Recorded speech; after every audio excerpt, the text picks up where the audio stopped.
What's up, family? Welcome back to another legendary video within himself, along with the legend that's included in the video, Larry Bird, man. Let's get it. Bird's competitive spirit helped turn him into an NBA legend, but one tragic night at a Boston bar, his competitiveness got the best of him, because that night, Larry Bird made such a disastrous mistake that it ended up costing the Boston Celtics a championship. This is the story of just how much better Larry Bird was than the competition, and how the only thing that could stop Larry Bird was Larry Bird himself. Yeah, it's always you versus you, man. Because in the 1984-85 season, Bird and the Celtics were set to defend their title after beating the Los Angeles Lakers in a 7-game series the year before. And it was clear from the very beginning that the teams were due for a rematch. Well, no question. You know, we were the favorites and we made our way. They won the East, we won the West. So it's like everybody just get ready, sit back, and let's enjoy it. You know, this is it, first week of June. And it always happens to be Boston Celtics and LA Laker time. But before their inevitable rematch, the Celtics had to get through their Eastern Conference rival, the Philadelphia 76ers.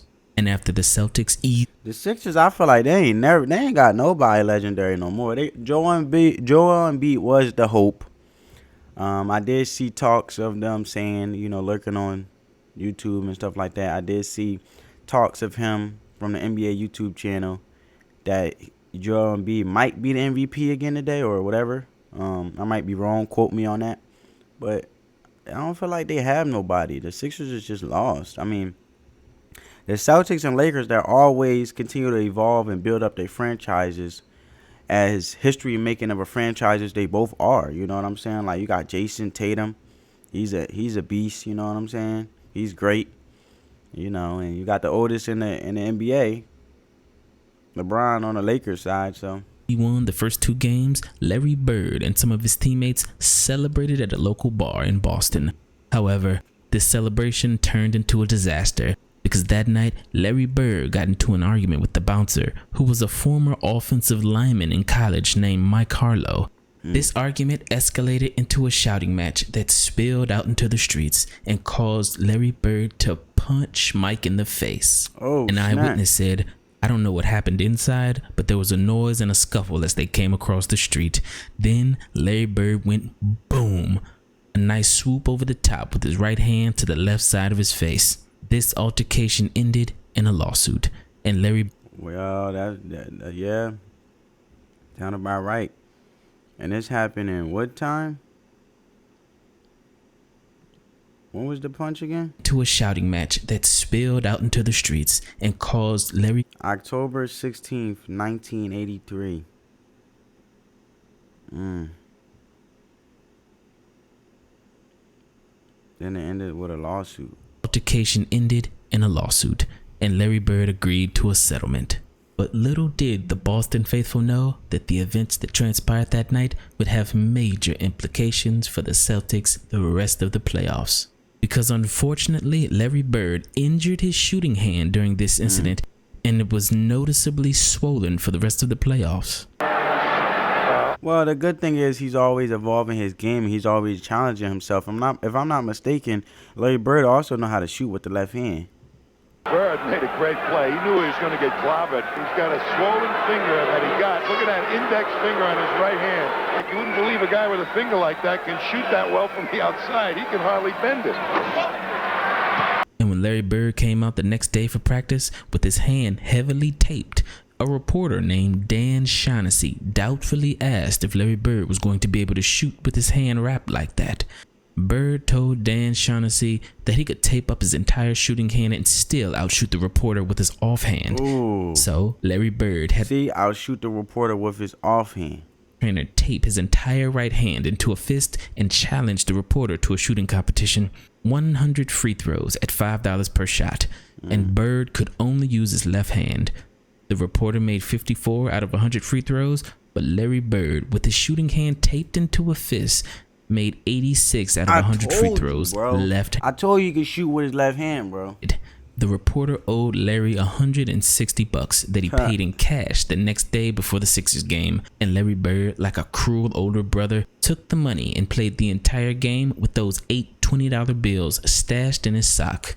Savage. Classic. Larry Bird was literally in a class of his own when it came to shooting the basketball, because Larry Bird was the first player in NBA history to average at least 50% from the field, 40% from the three-point line, 50% from the field, 40% from 3-point, 90% from the free throw line, becoming the very first member of the 50-40-90 club.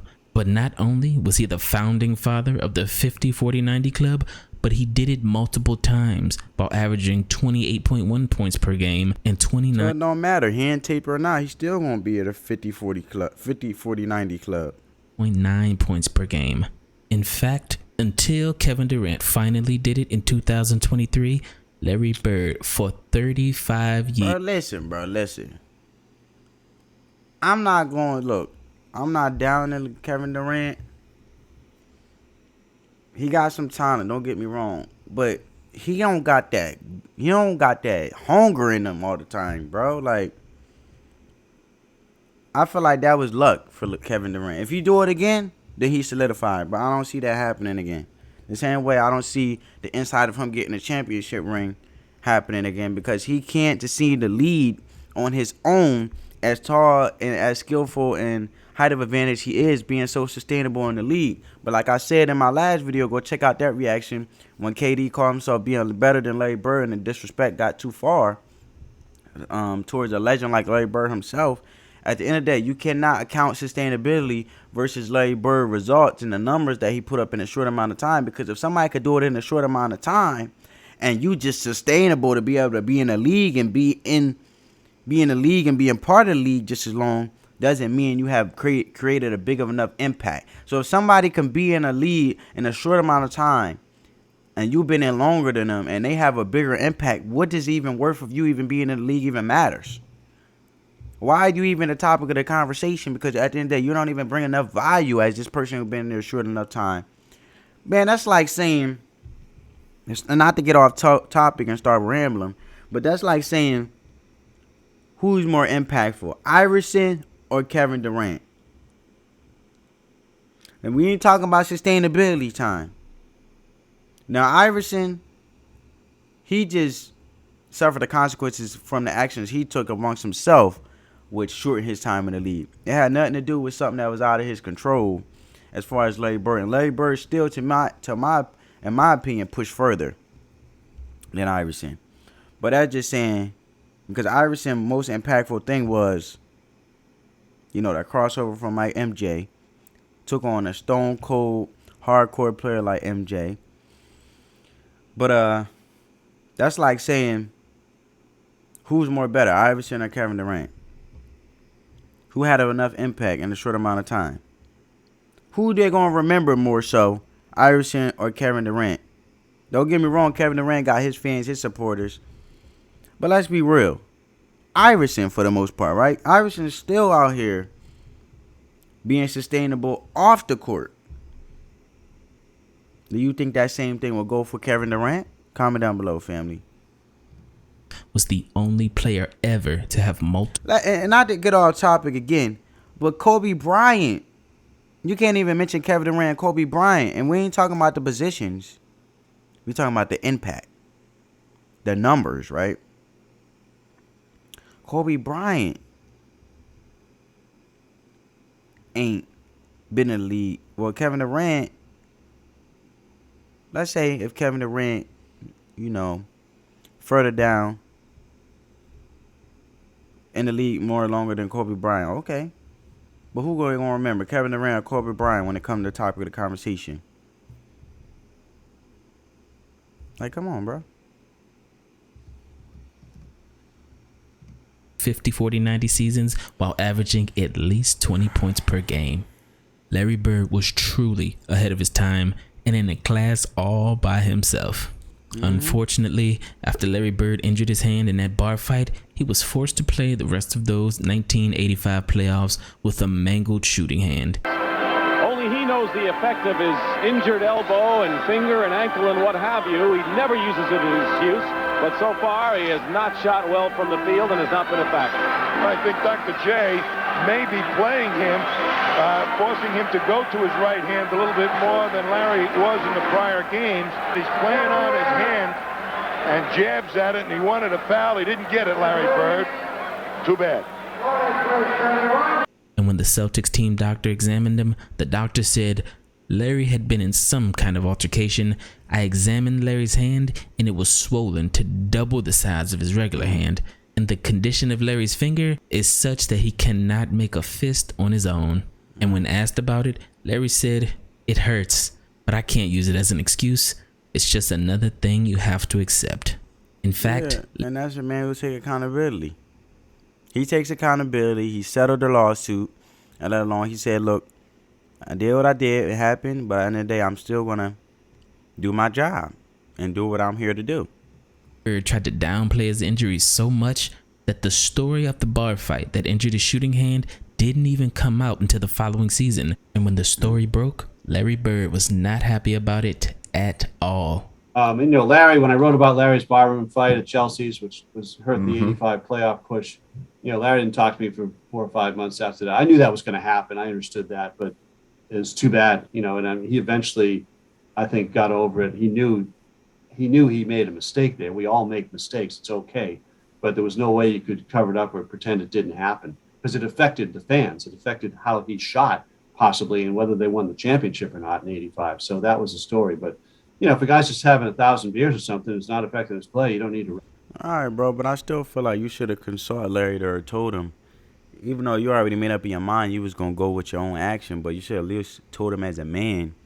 Regardless, it's more respectful to tell him up front, regardless if he likes the decision you're going to make or not, if you decide to still disclose the story.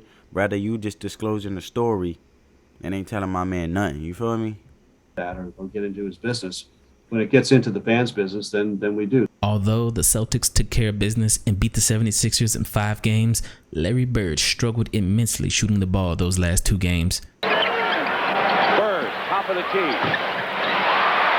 Bird is 3 for 11. This is his worst shooting game of the series. Because he went from averaging 28.7 points per game to 15.5 points per game, and from 52% shooting from the field to 30% shooting from the field. So was this a coincidence? I think not. Because in the finals versus the Lakers, Larry continued to struggle. Well, he rebounded for that, man. You know, so at the end of the day, things happen, man. But I bet you that brother, that whoever it was in the bar with him, I bet you they won't do nothing like that again. Larry Bird with his first shot. Even though they could have handled it better. Bird came back. He's been hampered by a variety of injuries. Bird with a runner. 10-2 run right now for LA. And Larry Bird misses. Scott pulls up against Haynes. And it's now 12-2.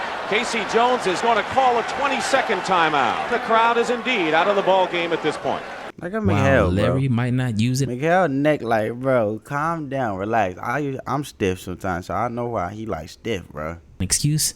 I will. His shooting numbers were down significantly, which is the only reason that the Lakers won the 1985 title in 6 games, preventing the Celtics from going back-to-back. Bird. Still 70-53. Bird missing. They're all trying for 3-point shots. Bird misses. That's got to be the ultimate thrill for the Lakers. Kareem hits again with a skyhook. right. The Lakers are less than a minute away. Unusual sight. Celtics losing a championship at home. Never happened before. Larry Bird's going out of the ball game. Only he knows how much he's been hurt and how it's affected him. And you know the first thing Okay, man. As long as, most importantly, he learned from his mistake. He did it once, and that was it. You know what I'm saying? But at the end of the day, that's still courage, man. Still played through it. That's taking full accountability. Most individuals nowadays would probably just sit down and be like, oh, my hand broke, man. My hand's swollen. No. his mouth in the locker room to the press. I played terrible. No alibi. Never use the injuries as an excuse. Never. The Lakers are winning it. 3 in 6 years. LA comes to Boston and wins the world title. I was the only guy that wrote about Larry getting into that barroom fight in the '85 finals when you guys lost, and I really felt that was newsworthy because he didn't shoot well after that, and the Celtics didn't win the playoffs that year, and they had a really good team, as you know. Their team was stacked. Coach, how badly injured is Larry Bird? Is there an excuse there? Oh, that's no excuse, no. If he's out there in uniform and he's playing, then that's it comes with the territory. I guess Larry should have shot the ball with his left hand like he did against that reporter. Which brings me to that very next season, because if you actually believe that the Lakers would have still won the title in 1985 if Larry Bird were healthy, then look no further than 1986, when the Celtics brought back the exact same starting five. Because after Larry's hand was healed, he and the Boston Celtics wanted their revenge. And well, there's what to tell you. I mean, it had some of what it had an impact, but at the end of the day, they took it. They took their loss, and they came back and they, made some adjustments and came back and did better. Dedicated the entire season to dethroning the Lakers. And that year, the 1986 Celtics steamrolled the entire league and finished with the regular season home record of 40-1, which still stands as the greatest regular season home record of all time. That's and including the playoffs, Larry Bird led that Boston Celtics team to a home record of 50-1, dethroning the Lakers as NBA champions, just like Larry Bird envisioned. In the very last game of those NBA Finals, Larry Bird had what he called the best game he ever played. 29, 12, but when you're 11. so much better than the competition, you have to find little ways to motivate yourself. Kind of like another familiar NBA legend. Each time that you... I felt like the trash talk kept the motivation up. You know what I'm saying? Because it kept some type of excitement. You get boring when you go up there being a winner. You know what I'm saying? You want somebody to come up there and challenge you, right? True winners, right? And it takes away a little bit of that hunger, which is a challenge within itself. It's a battle within your mind to find a challenge to go to that same place that you've been 5 times before, and that's hard. A lot of times I had to battle with myself to keep challenging myself. That to me was why I would say the biggest battle was myself, because when you get to a certain pinnacle, you got to find some ways to keep going out there for 82 games. Yeah, and keep being hungry because you don't want to never get comfortable. After a regular season game in 1993, Michael Jordan took one innocent comment from an opposing rookie who had a good game against him and turned it into the LaBradford Smith story. In Chicago, LaBradford Smith scores 37 points against Michael Jordan. He said that LaBradford Smith, walking out of the gym, had said, "Nice game, Mike." And you knew that this wasn't going to go down well. The next night, they play in Washington. We played him on a back-to-back. I never forget it. So we're flying to Washington. He said, tomorrow in the first half, I'm going to have what this kid had in the game. When I learned... I mean, I feel like that's how Larry was. Even Kobe, you know what I'm saying? I feel like they had to create some excitement to keep the hunger because they know they couldn't get complacent or get content. Truthfully, I never seen a man go after another player the way he did. Jordan backing LaBradford Smith. Michael takes it on the turnaround. The lead for Will Perdue, runs out of room, finds Jordan. Showtime! Woo! LaBradford Smith, you embarrassed a man at home last night. Jordan, 8 of 8 from the field. Jordan. Michael Jordan had 36 points in the first half and was winning by so much that he didn't even play the fourth quarter, all because some rookie named LaBradford Smith said, "Nice game, Mike." And just like Michael Jordan, Larry Bird took an uneventful regular season road game and turned it into one of the most iconic games in NBA history. Larry was well known for predicting what he was going to do on the road trips. Well, they asked Larry, "Well, had to predict because he told you what he was going to do." Larry, you come to the end of the road trip. Well, what do you got in store? You've achieved all your milestones. He said, "I'm going to play this game left-handed." And they said, "Yeah, right." So no, I'm going to play left-handed. And if the game's in doubt in the fourth quarter, I'll switch back to right. But he played the entire game left-handed, and he had a triple-double. And this fast forwards to how the impact of Larry Bird is still great to this day. I mean, LeBron James even just recently stated that he'll be playing left-handed after he get a certain amount of shots in, then he might retire. So. Paratrooper club for Kersey, 2 points for Bird. That was a great shot. I mean, made it look easy. He shot that with the left hand, floating underhander, and made it look simple. Down at the corner.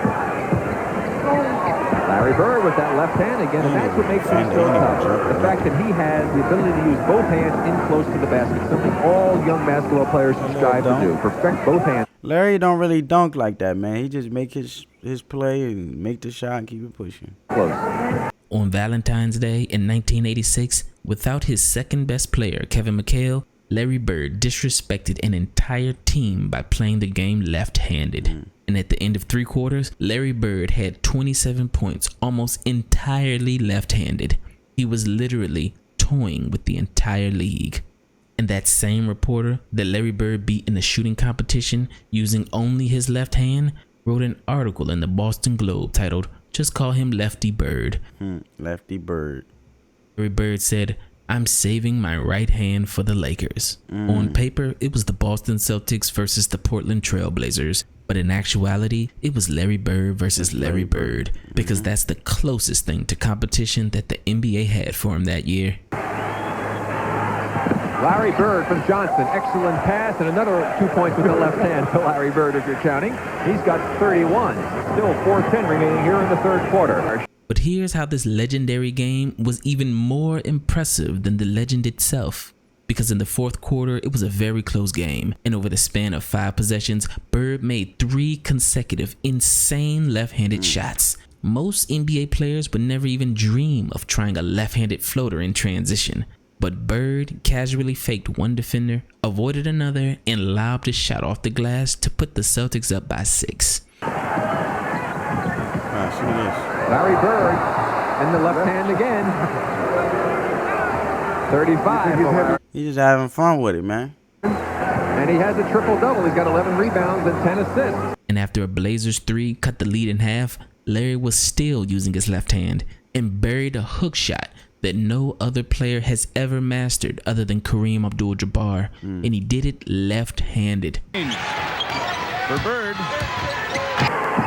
Another left-hander by Larry Bird. Lefty hook shot. Larry Bird's mixture of skill, creativity, and flat-out arrogance to pull off a sweeping left-handed hook shot during a close game in the fourth quarter has to be top 5 most savage moments of Larry Bird's career.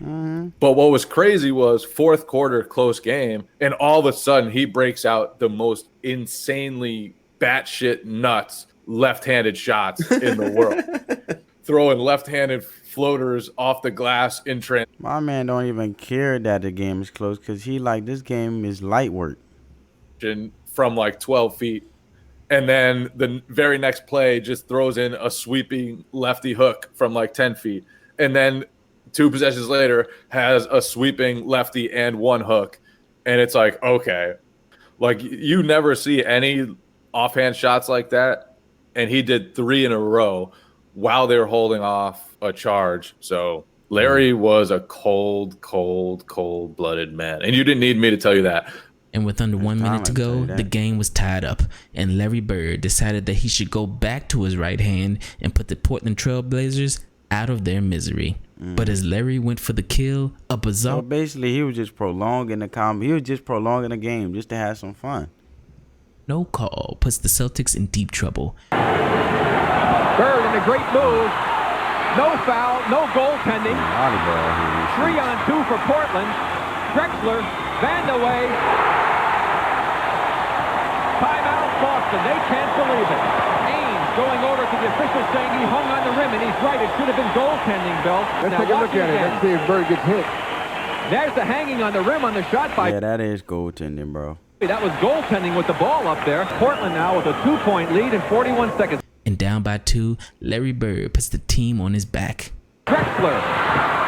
Kersey had it, but Bird comes down with the big rebound. Larry Bird. We're tied with 6 seconds left. Timeout. Portland. Bird with 43 points. This game-tying shot sent the game into overtime, And in overtime, with the Celtics down by 1 with 17 seconds on the clock and Larry Bird's historical performance on the line, Larry Bird does exactly what he's been known to do. Did he push out to the corner and make the three? Over and over and over again in the clutch. Game clock, top of your screen. Larry Bird with 3 seconds left. Timeout for Portland. 47 points for Larry Bird. Kevin Durant can't even do that. I just keep saying it because I don't like the Kevin Durant and Larry Bird debate. It just doesn't make sense, family. The Boston Celtics, as they usually do, have prevailed here in overtime from Portland. Our player of the game, our Light Beer and Turner Broadcasting most valuable player, is Larry Bird with 47 points on 62% shooting. 47 points. Second straight triple-double. 11 assists, 14 boards. 15 rebounds, 11 assists. They used to actually call it boards on TV because now it's rebounds. Steal and 1 block. Another triple for Larry Bird, his second consecutive one. Well, wasn't that legendary, man? Wasn't that legendary within itself? I hope you guys enjoyed the video and spread that peace, love, and positivity. Get this video a big thumbs up. And on that note, family, peace.